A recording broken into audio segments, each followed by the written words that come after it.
I'm Mr. MegaManFan. Welcome back to Homebrew Review, and this week we are taking a look at INV Plus, or if you prefer, Invaders Plus, for the Atari VCS, aka Atari 2600.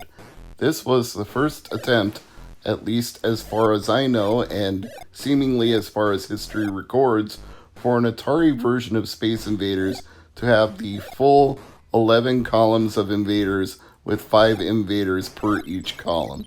Previous attempts had not been able to replicate this, and obviously some compromises were necessary.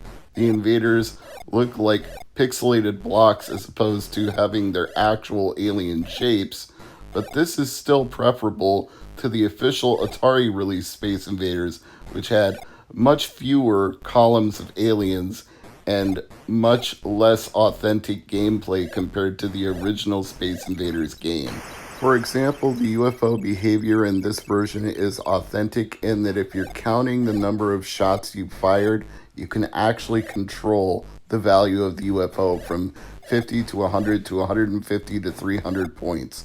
Not the easiest thing in the world to do, but it's there for those who have that knowledge of the authentic Space Invaders from the 1970s and can play it by memory that way. They can still play it that way with this version. The only other complaint, which would be a relatively minor complaint, other than the blocky appearance of the aliens, which was just necessary for keeping a version that would work in the limitations of the Atari 2600, is that the bases at the bottom feel a little small compared to the real versions. So my strategy of drilling a hole through a base to shoot up at a line of invaders isn't really practical here. I had to adjust ever so slightly to my gameplay. In other versions of Space Invaders where you can't drill up through the base and really shield yourself behind it while playing, I do a more bob and weave approach where I will try to clear a line and then move out of the way before they retaliate, and then move back, and then when they retaliate again, I move out of the way, and I kind of go back and forth that way. But other than that, the same gameplay strategies that I normally employ work with this version of Space Invaders, such as clearing the lines before they get to the edge of the screen so that it takes them longer to drop down a level when they come back the other direction. You want to clear out those lines to stop that marching invader army from reaching the bottom row way too fast. This version of Space Invaders was a joint collaboration of coding between Eric Mooney and Piero Cavina, and as of the recording of this video, it has been available in the AtariAge.com/store for many years and still is today. And I proudly own a copy of this cart that came in a very nice shell with a glossy label and a full-color instruction manual to boot. They also added some nice features for the Atari VCS home enthusiasts, such as the ability to set the refresh rate to PAL or NTSC 50 or 60 hertz depending on the region that you live in. There's a 2-player co-op mode, so you can tag team it up with a friend, grab 2 joysticks, and both take on an alien wave together. There's an invisible invaders mode if you really want to challenge yourself by shooting at things that you can't see. And there's even an Easter egg hidden in the game, so they really pulled out all the stops when it came to creating this version of Space Invaders. And the fact they had to make some compromises to make it more authentic to the gameplay is what I would say most programmers did for home console adaptations of video games in the 1980s. Obviously, the first version of Space Invaders was the best they could do at the time with the knowledge they had, but fast forward 25 years later, this is the new limit of what they were capable of in recreating the authentic Space Invaders experience.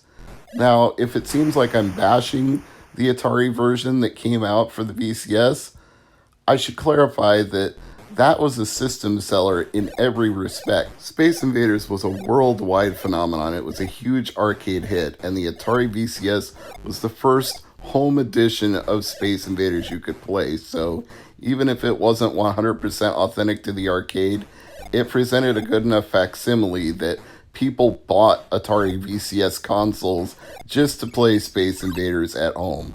Many, many, many Atari 2600s were sold on the strength of this game. So I'm not knocking the Atari original Space Invaders. I'm just saying this is what it could have been if they knew what programmers know today back in the late 1970s and early 1980s. They could have made this. They just didn't have that way to trick and tweak out the Atari VCS that was gained over years of trial and error experience, decoding what the chips inside of it were capable of, pushing the video to the limits of what the Atari can render on the screen at a time.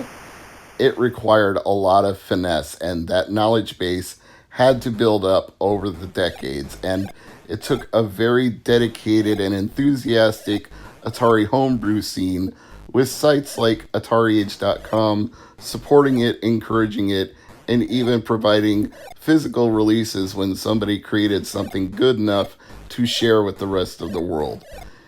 It was a labor of love for everyone involved, and the fruits of this labor are what I consider to be the most playable version of Space Invaders on Atari 2600.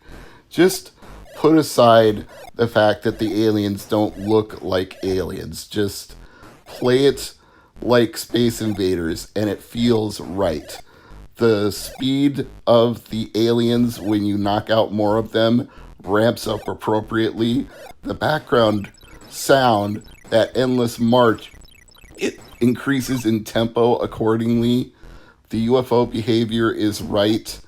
The strategies that you will use to clear the alien waves, whether you sweep along underneath or you take them out one column at a time or you mix and match the two or you have a play style that I haven't even described yet, anything that you know how to do with Space Invaders will feel right when you're doing it with INV+.